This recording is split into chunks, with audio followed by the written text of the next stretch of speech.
आशी, क्या हुआ? क्या हुआ बेटा? घूमना है? हाँ ठीक है, चल खोल देता हूँ तुझे। चल भाई, चल घूम, कहीं जाना नहीं।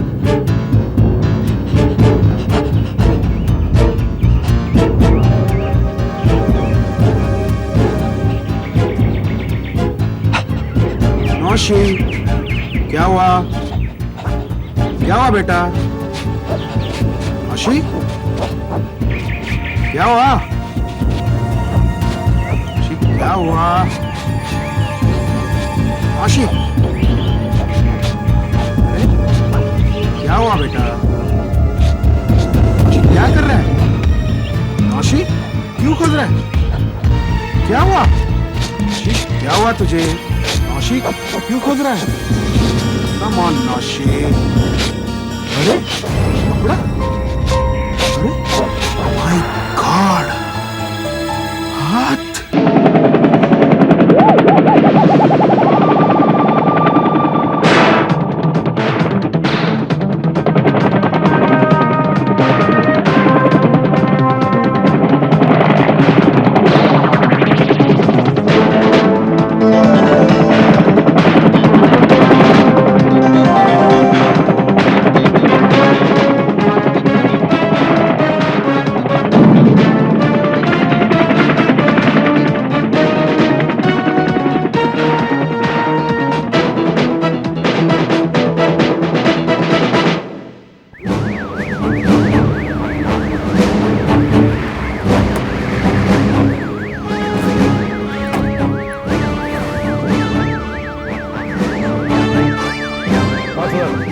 कहाँ पर?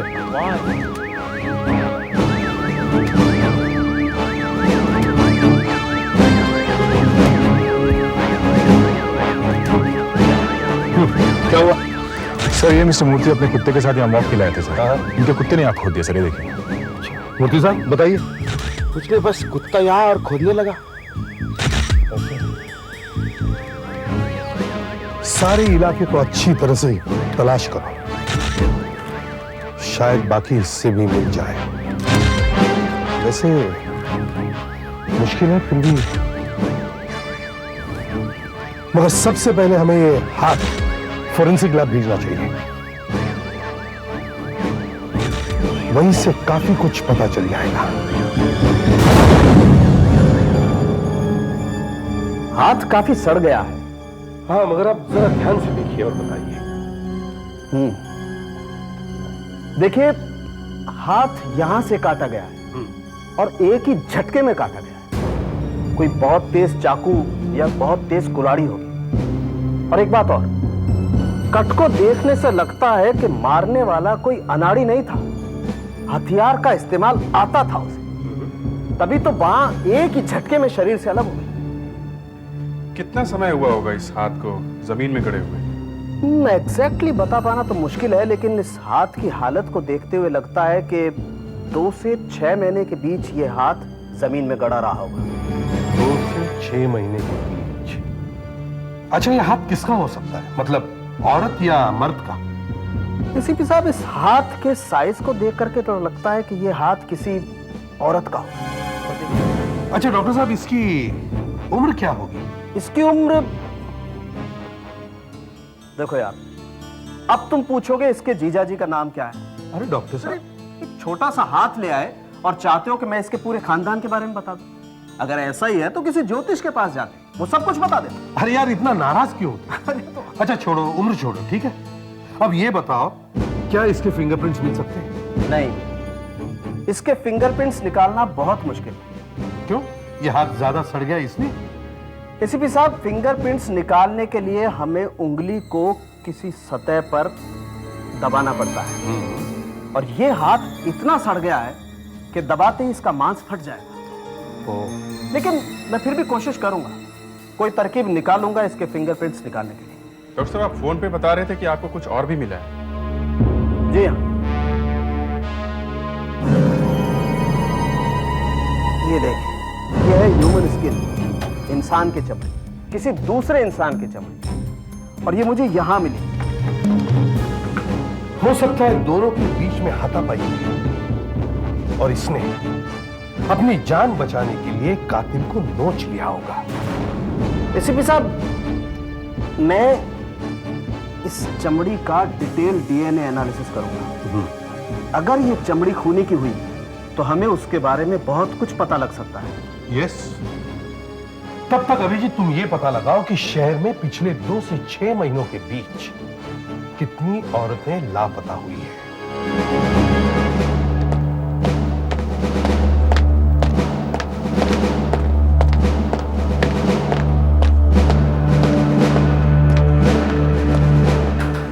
सर, हमने कुछ साड़ी की दुकानों पर पूछताछ की है। उनका कहना है ये प्रिंट काफी आम है, वेरी कॉमन सर। ये साड़ी बेंगलोर में बनती है और इसकी कीमत करीब 900 रुपए है। शहर की तकरीबन हर दुकान पर मिलती है, इसलिए पता करना काफी मुश्किल है कि किसने ली है और किस दुकान से खरीदी गई है। ओह, अभिजीत और एक बात,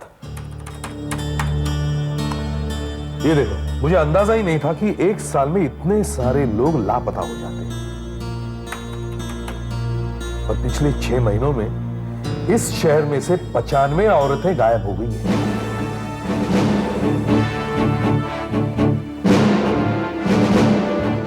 सर हमने पूरे मैदान को अच्छी तरह से छान मारा, लेकिन वहां और कुछ भी नहीं मिला सर, और शरीर के बाकी हिस्सों का भी कुछ पता नहीं चला।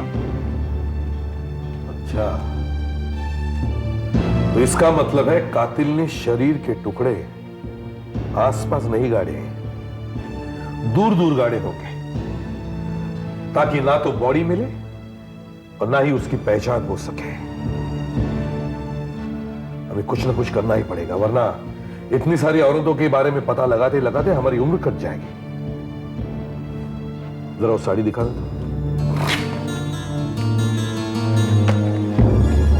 देखते हैं इससे कुछ पता चलता है क्या।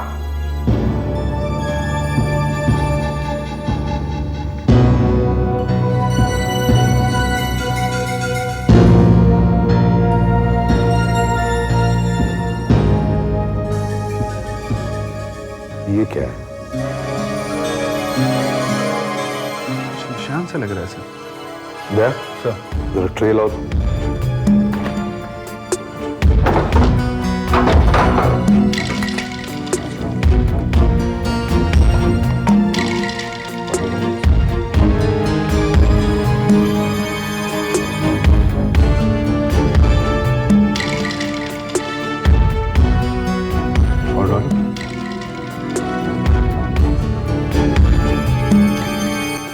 ये तो लॉन्ड्री मार्क है। लगता है किसी ने साड़ी लॉन्ड्री में देकर ड्राई क्लीन करवाई है और ये उसी लॉन्ड्री का निशान है। अच्छा सिस्टम है ये, क्योंकि शहर के काफी सारे लॉन्ड्री वाले अपने कपड़े ड्राई क्लीन करवाने के लिए एक ही जगह देते हैं और इसलिए वो अपना अपना एक अलग निशान लगाते हैं। पता लगाओ ये किस लॉन्ड्री का निशान है। नाखून से मिली चमड़ी का टेस्ट हो गया है। ये किसी इंसान की ही चमड़ी है और वो भी किसी आदमी की, और उसका ब्लड ग्रुप है ARH नेगेटिव। लगता है आजकल बहुत ओवरटाइम कर रहे हो डॉक्टर साहब। नई नई तरकीब ढूंढ रहे हो क्या? बीवी ने घर से बाहर निकाल दिया क्या? ये मेरा कमाल नहीं है भाई, ये तो डीएनए टेस्ट का कमाल है। अच्छा, मैंने ओवरटाइम किया है फिंगरप्रिंट्स निकालने के लिए। मैंने सोचा फिंगरप्रिंट्स छाप नहीं सकते हैं तो चमड़ी तो निकाल सकते हैं। वो कैसे? देखिए, मैं आपके सामने निकाल के दिखाता हूं।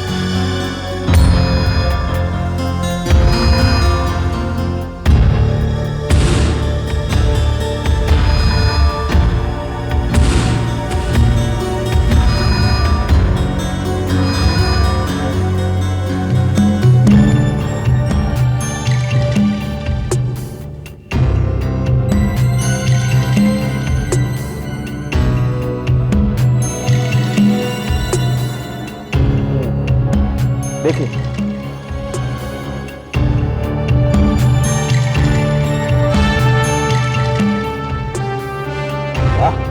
इस बार तो कमाल कर दिया डॉक्टर साहब, फिंगरप्रिंट साफ दिखाई दे रहा है। अब मैं इसका फोटो निकालूंगा। लो भाई, इसका फोटो निकालो।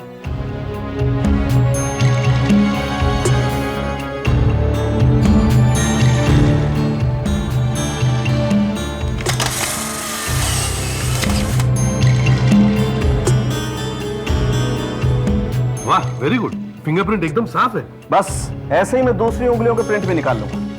एक और ले लो भाई सेफ्टी के लिए।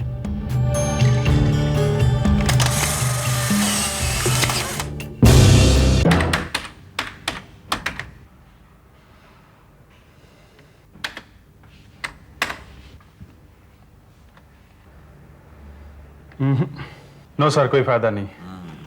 हमारे रिकॉर्ड में ये फिंगरप्रिंट्स नहीं है। मुझे तो पहले से ही पता था कि तुम्हें कुछ नहीं मिलेगा। हमारे रिकॉर्ड्स में तो सिर्फ अपराधियों के फिंगरप्रिंट्स होते हैं, और ये बेचारी तो किसी अपराधी की शिकार हुई है।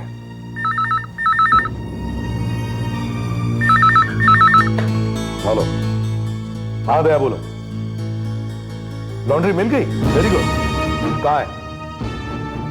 Santacruz east. नाम? Viking laundry. ठीक है, पहुंचता हूं।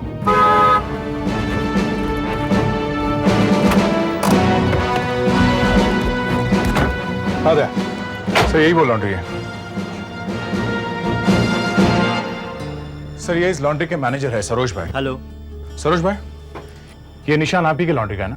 जी हाँ, ये निशान हमारी लॉन्ड्री का है, लेकिन ये बताना मुश्किल है कि ये साड़ी किसने यहाँ दी थी, और ये भी बताना मुश्किल है कि कब दी थी। अच्छा, क्यों? क्योंकि सर ये बिल बुक पर कपड़ों के कलर नहीं लिखते। अच्छा सरोज भाई, ये बताइए आपके कस्टमर्स ज्यादातर कहां से आते हैं? सर मोस्टली मेरे कस्टमर्स जो हैं 8th रोड से लेकर 14th रोड तक की जो प्रतीक कॉलोनी है ना, वहीं से आते हैं। ऐसी। सर ये एरिया मिडिल क्लास एरिया है सर। अच्छा दादा, तुम एक काम करो, इनकी एक एक बिल बुक चेक करो और पता लगाओ पिछले 6 महीनों में कितने घरों में से यहाँ साड़ियां ड्राई क्लीनिंग के लिए आई थी। इस साड़ी के टुकड़े का फोटो भी खींच लो, और फिर सब घरों में जाकर देखो कि किसने ये साड़ी यहाँ ड्राई क्लीनिंग के लिए दी थी। और अगर घर मिल भी जाता है तो ये पता लगाओ कि क्या उस घर में से कोई औरत लापता है क्या।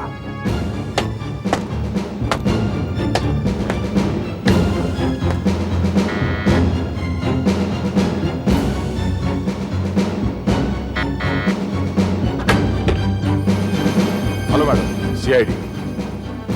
सीआईडी? आपको क्या चाहिए? देखिए मैडम, एक रूटीन इंक्वायरी है। आपके पास कभी ऐसी साड़ी थी क्या? नहीं। ध्यान से देखिए। नहीं। हो सकता है आपके घर में किसी के पास हो। ये साड़ी वाइकिंग लॉन्ड्री में ड्राई क्लीनिंग के लिए दी गई थी। मेरी बेटी तो जीन्स पहनती है, सलवार कमीज पहनती है, ऐसी कोई भी साड़ी मेरे पास नहीं है। देखिए, मुझे नीचे से यह पता चला है कि आपके यहाँ एक लेडी रहा करती थी जो करीब 6 महीने पहले यहाँ से चली गई है। ओह, आपका मतलब मीनाक्षी से है? मीनाक्षी? वो मेरी बहन है। 2 साल तक वो यहाँ थी, फिर उसे बैंक से मकान मिल गया, बहुत बड़ा मकान मिल गया, तो वो वहीं चली गई। आप अपनी बहन से कब से नहीं मिली है? यही कोई 2-3 महीनों से। 2-3 महीने? Oh my God. कहीं, एक मिनट, उसका नंबर क्या है? 695 695 221। हाँ 221। यस। हेलो, हाँ एक मिनट, आप बात कीजिए।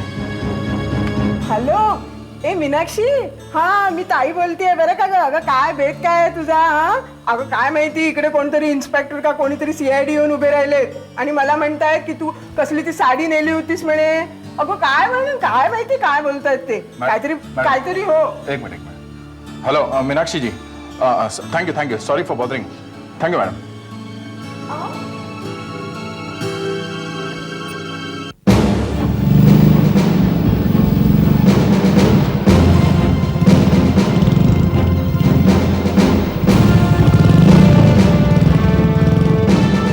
सर, हाँ, कुछ पता चला?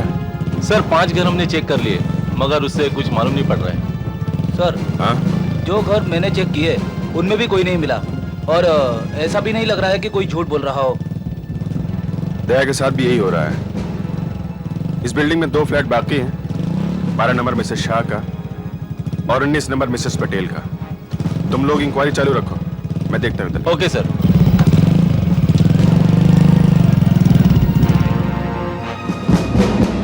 Inspector Abhijeet, CID. Routine inquiry है मैडम. आपसे कुछ पूछताछ करनी थी. इस फोटोग्राफ को ध्यान से देखिए. इसमें ये एक साड़ी का टुकड़ा है. ऐसी साड़ी कभी आपके पास थी क्या? हाँ, ऐसी साड़ी थी तो सही मेरे पास। ग्रेट, ये हुई ना बात। अच्छा, अब आप एक बात बताइए, ये बताइए कि कभी आपके परिवार में से कोई लेडी गायब हुई है क्या? देखिए, मेरे घर में मेरे हस्बैंड है और मैं हूँ, तीसरा तो कोई है नहीं। पर आप ये सब क्यों पूछ रहे हैं ऑफिसर? देखिए, वो सब मैं आपको बाद में बताऊंगा। पहले आप मुझे ये बताइए कि उस साड़ी का क्या हुआ? वो साड़ी आपने वाइकिंग लॉन्ड्री में दी थी धुलने के लिए? हाँ, दी थी, पर 7-8 महीने पहले। नए साल के दिन मैंने वो साड़ी पहनी थी, उसके बाद मैंने पहनी ही नहीं। वो क्या हुआ था, न्यू ईयर की पार्टी में हम लोग गए थे और किसी की सिगरेट लग गई थी और इतना बड़ा छेद हो गया था। वैसे दिखता तो नहीं था, लेकिन फिर भी उसके बाद से मैंने वो साड़ी पहनी ही नहीं। तो फिर आपने उस साड़ी का क्या किया? आपने किसी को दे दी वो साड़ी?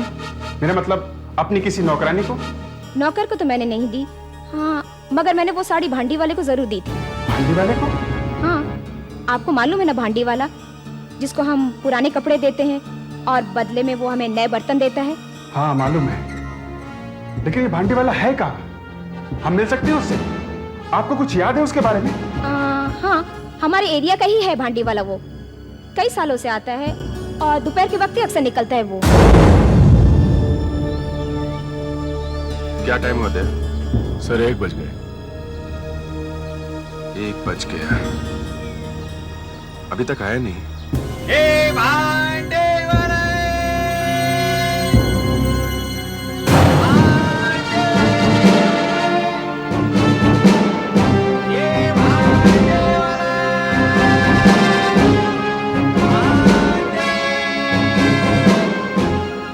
दया, सर, मिसेस शाह को बुला के लाओ। Yes sir. बर्तन वाले, रुको वहां। क्या हुआ साहब? 1 मिनट जरा रुको। लेकिन बात क्या है? आइए आइए, देखकर पहचानिए इसे, यही है क्या वो? हाँ, यही है वो, इसी को मैंने वो साड़ी दी थी। पर क्या हुआ मैडम? देखो, हम सीआईडी वाले हैं, तुम्हें हमारे साथ ब्यूरो चलना पड़ेगा। घबरा मत बेटा, कुछ नहीं होगा। ले चॉकलेट खा ले, मेरे बाबू को क्यों लाए हो यहाँ? बेटे, तेरे बापू हमारी मदद करने आए हैं यहाँ पे। हाँ, तू अच्छा बेटा है ना? हाँ, रो मत। ले, जितनी चाहे चॉकलेट ले। पहचानते हो इसे? मिसेस शाह ने दी थी 6 महीने पहले। इसमें सिगरेट का छेद था। साहब, हमारा तो रोज का काम है साहब, कि बर्तन देते हैं और कपड़ा लेते हैं, लेकिन सारे कपड़े तो हमें याद नहीं रहते साहब ना। लेकिन मेब साहब ने कहा है तो सच ही कहा होगा, ले गए होंगे साड़ी हम साहब। लेकिन साहब बात क्या है? अच्छा, तुम ये साड़ी वाड़ी कपड़े वगैरह जो ले जाते हो, उसका क्या करते हो? हाँ, बताओ क्या करते हो? साहब मैं वो करते क्या? वो साहब मैं इसका अच्छा, ये लड़का कौन? मेरा बेटा है साहब। बेटा है? दिमाग कहाँ है? वो अब नहीं साहब। नहीं। क्यों? क्या हुआ उसे? क्या हुआ तुम्हारे? देखो, साड़ी के इस टुकड़े में हमें एक औरत का हाथ मिला है, कटा हुआ, समझे? कटा हुआ हाथ साड़ी में? लेकिन साहब मेरी बीवी को मरे तो 12 बरस हो गए साहब। मेरे बेटे को जन्म देते ही वो चल बची थी साहब।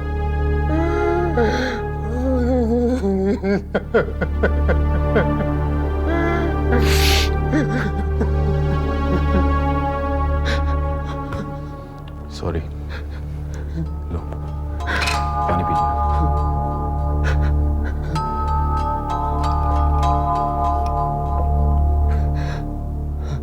अच्छा देखो,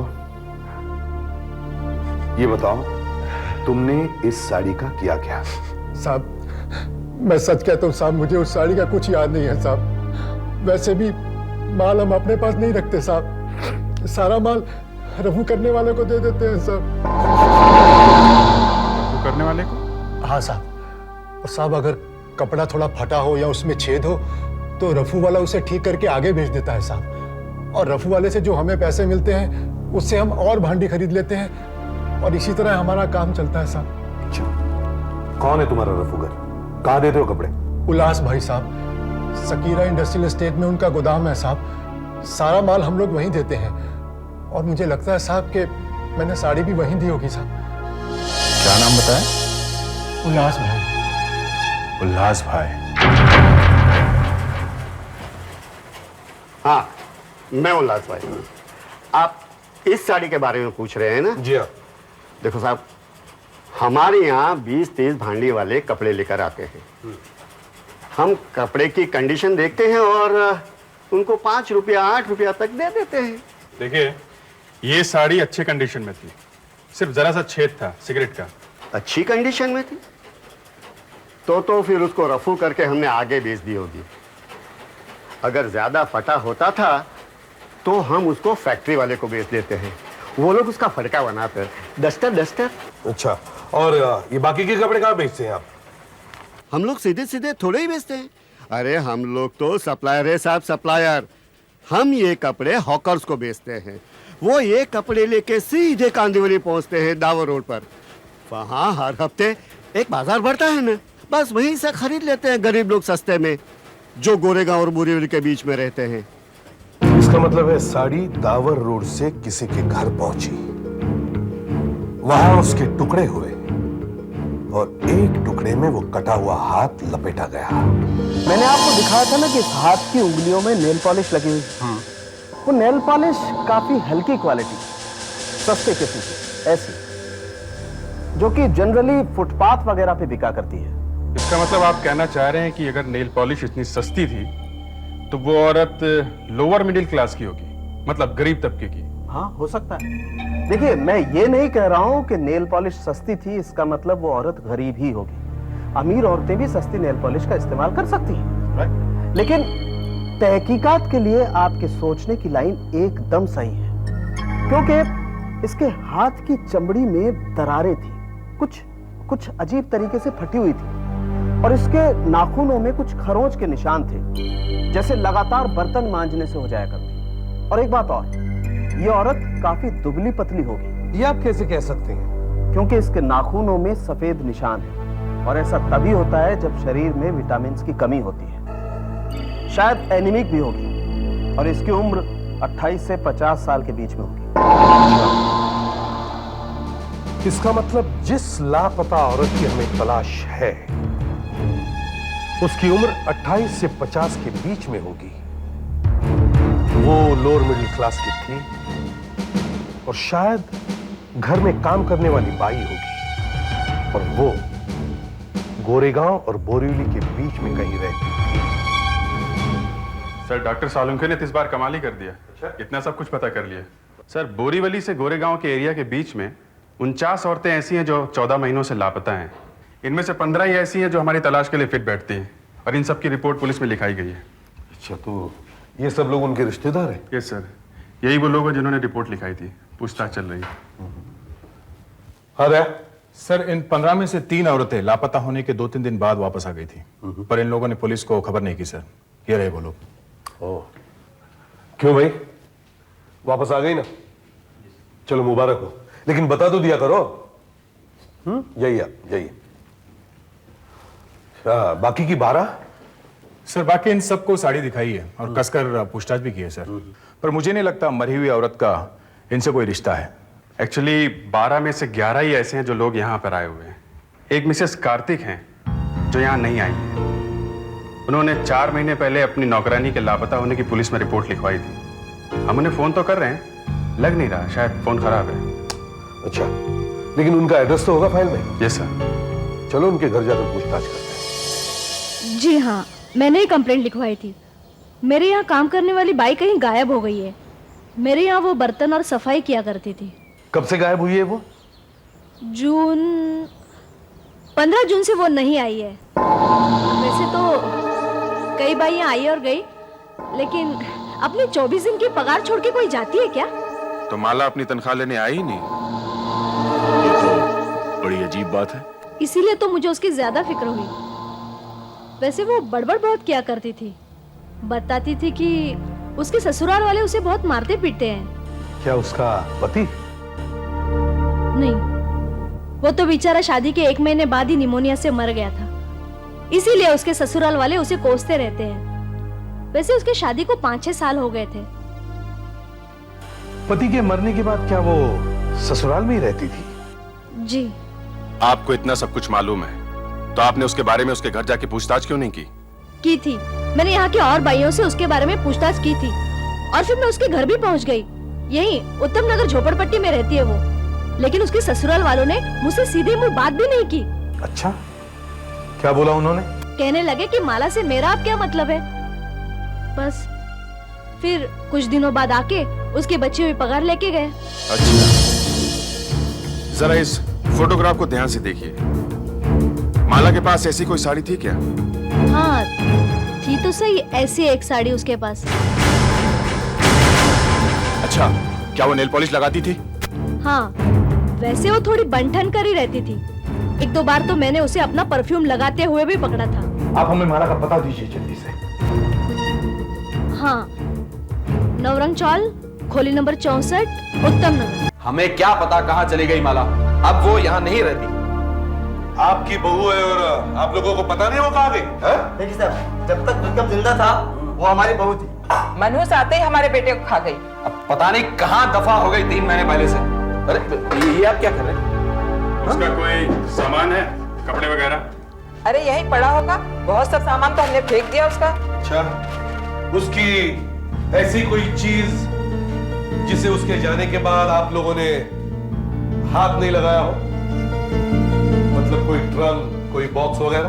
अब कहा ना साहब, कुछ नहीं, सब फेंक दिया ना हमने। हाँ सब फेंक दिया हमने। सब फेंक दिया सब फेंक दिया। लेकिन आप लोग माला के बारे में इतना क्यों पूछ रहे हैं? नहीं, आखिर मामला क्या है? मामला छोड़ो, ये बताओ कि कोई चीज है कि नहीं, बस। 1 मिनट, मैं बताती हूँ। क्या है? उसके सिंगार का डब्बा पड़ा है, और क्या? सुना आपने? श्रृंगार का डब्बा। अरे पति के मरने बाद कुछ श्रृंगार करता है क्या? लेकिन उसे तो ऐसी हवा लगी कि बस कुछ मत पूछो। ये क्या रहा?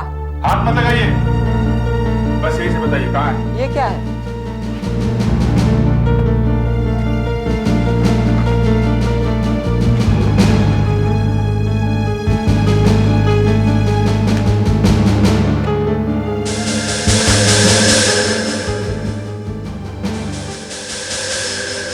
ये कौन है?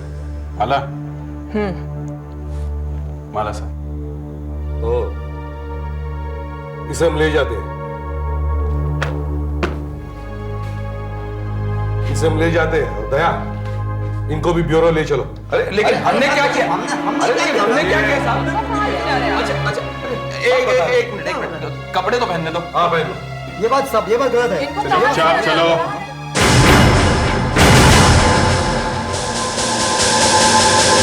पर निशान तो बहुत सारे हैं, लेकिन एक भी क्लियर नहीं है। लेकिन इस शीशे पर मुझे एकदम क्लियर निशान मिल रहा है। ये देखिए। तो क्या आपने इस हाथ के फिंगरप्रिंट्स के साथ ये मैच करके देखे? जी हाँ एसीपी साहब, ये देखिए, ये फिंगरप्रिंट्स इस हाथ के हैं और ये फिंगरप्रिंट्स इस शीशे से निकाले, दोनों एकदम मैच करते हैं। तो इसका मतलब है ये हाथ इसी लड़की का है। दया, उन दोनों को अंदर ले आओ। ये आप हमें कहाँ ले आए? हमें कहाँ ले आए? नहीं, लेकिन अब हमने किया क्या साहब? देखिए आइए आइए आइए, इधर आइए, यहाँ खड़े हुए। साहब, हमें क्यों बुलाया यहाँ? हमने ऐसे क्या किया साहब? और ये देखिए, घबराइए मत, हमें एक छोटी सी जांच करनी है आपके खून की और चमड़ी की, बस। चमड़ी की जांच लेगी साहब? हाँ बस, ये साहब हमने तो ऐसा थोड़ी सी चमड़ी लेनी है। ये सब क्या कुछ नहीं होगा, बस थोड़ी सी।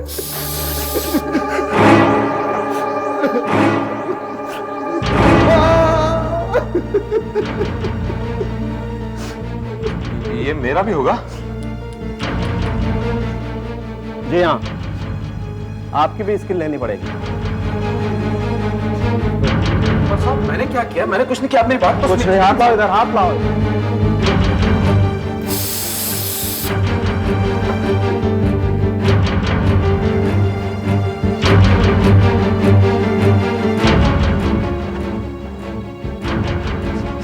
किस लिए? अभी सब पता चल जाएगा। दया, काम होने के बाद इन्हें ऑफिस ले आना। बस मुझे भी आधा घंटा लगेगा इसकी जांच करने में। क्या माला मर गई? ये आप क्या कर रहे साहब? हमने ही मारा साहब उसे। हमने नहीं मारा साहब, नहीं मारा। देखो, हमें एक खेत में कटा हुआ हाथ मिला है, साड़ी के टुकड़े में लिपटा हुआ, समझे? और हमें ये मालूम है कि वो कटा हुआ हाथ तुम्हारी बहू माला का है। देखिए साहब, हमने माला को नहीं मारा, बिल्कुल नहीं। हमने तो आज तक उसे हाथ तक नहीं लगाया। खून करने का तो बकवास मत करो। हमने पड़ोसियों से सब पता कर लिया है। उन्होंने अक्सर तुम्हारे घर से माला के चीखने चिल्लाने की आवाजें सुनी है। बहुत पीटते थे ना तुम उसे? माला ने अपने मालकिन को ही बताया था कि तुम लोग उसे बहुत मारते थे, समझे? हाँ साहब, घर में थोड़ी बहुत मारपीट तो साहब हुआ करती थी, लेकिन हमने उससे खून नहीं किया साहब। हमने खून नहीं किया उसका। साहब, विक्रम भैया के मरने के बाद कुछ दिन तक वो एकदम सीधे से रही। उसके बाद तो साहब वो ऐसी बदली कि क्या कहूं। इतना फैशन, एकदम फिल्मी हीरोइन के माफिक। साहब, विधवा जैसी तो वो बिल्कुल नहीं लगती थी।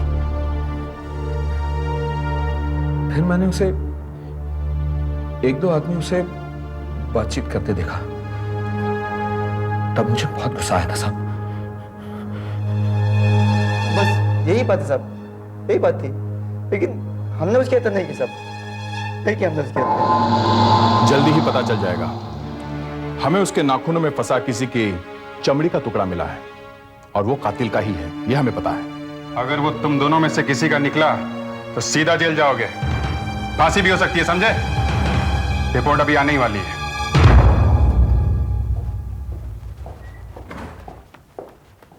हाँ डॉक्टर साहब, कुछ मिला आपको? एसीपी साहब, इन दोनों में से किसी की भी ना तो चमड़ी मैच होती है ना ही ब्लड ग्रुप। इन दोनों का ब्लड ग्रुप है BRH नेगेटिव, जबकि खूनी का ब्लड ग्रुप है A पॉजिटिव। माला ने जिस आदमी को खरोंचा है वो इन दोनों में से कोई नहीं हो सकता। तेरा लाख लाख शुक्र है भगवान। हमने आपसे साहब पहले ही कहा था कि हम बेकसूर हैं। अच्छा ये बताओ, तुमने माला को किससे बात करते हुए देखा है? कौन है वो, कहाँ रहता है, सब कुछ बताओ। साहब, मैंने उसे रामू नाम के आदमी के साथ 3 बार खूब हंस कर बातें करते हुए देखा है साहब। हाँ साहब, अपने घर के पास 4 नंबर 32 में वो रहता है। हो सकता है शायद उसे कुछ पता हो।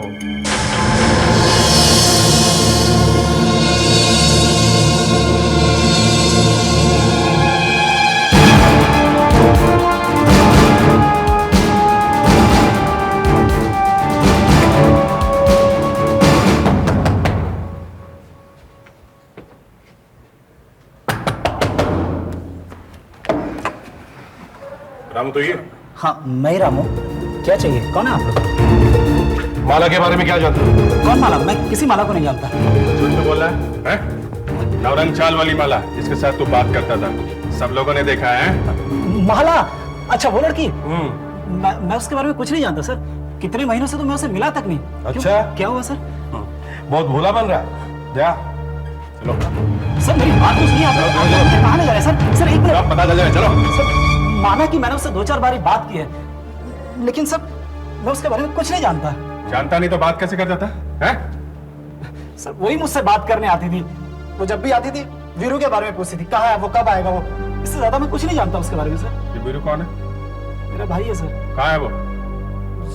सर वो अपनी बीवी को बस स्टॉप पे छोड़ के नौकरी पे गया है। आता ही होगा सर, 8 बजे तक उसकी दुकान बंद हो जाती है। कहाँ काम करता है वो?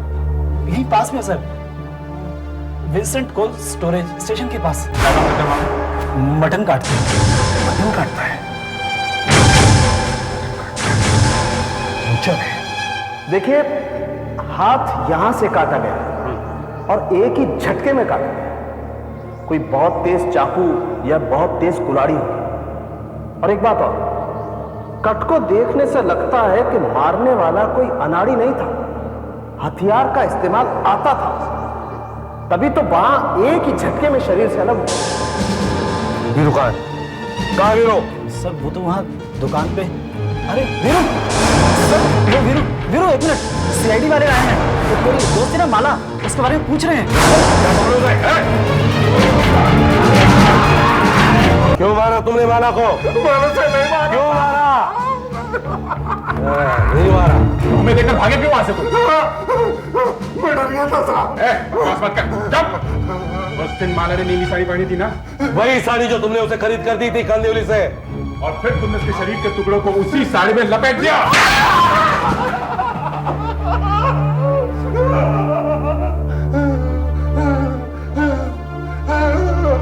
वो कटा हुआ हाथ तो हमें मिला, मगर बाकी के टुकड़े कहाँ हैं शरीर के?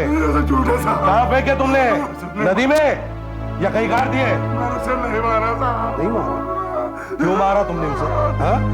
वो तुमसे शादी करना चाहती थी ना, मगर तुम शादीशुदा थे, इसलिए तुमने उसे। तुम बदनामी से बचना चाहते थे कि तुम्हारा नाम एक विधवा के साथ जोड़ा जा रहा है ना? मैं मानता हूँ साहब, मैंने खून किया साहब। मैं तो उससे मजाक में मिल लेता था साहब, पर वो तो मेरे गले पड़ गई थी साहब। मैं भला उससे शादी कैसे कर सकता था? मेरी शादी तो हो चुकी है, और फिर उस रात अचानक वो मेरी दुकान पर आ गई, अपना घर बार सब कुछ छोड़कर मेरे साथ रहने हमेशा के लिए। मैं उसे कहा था साहब, मैं डर गया था साहब। मैंने सोचा कि क्यों न इस सिरदर्द को हमेशा के लिए खत्म कर दूं। मैंने अपना मटन काटने का छुरा उठाया और एसीपी साहब, स्किन टेस्ट और ब्लड रिपोर्ट लाया हूं। माला के नाखूनों में जो चमड़ी का टुकड़ा था वो इस आदमी की चमड़ी से मैच करता है, और इसका ब्लड ग्रुप भी सेम। यही आदमी खूनी है एसीपी साहब। डॉक्टर साहब पता है, इसने अपना जुर्म कबूल कर लिया है। वीरू, माला को बेरहमी से कत्ल करने के जुर्म में मैं तुम्हें गिरफ्तार करता हूं।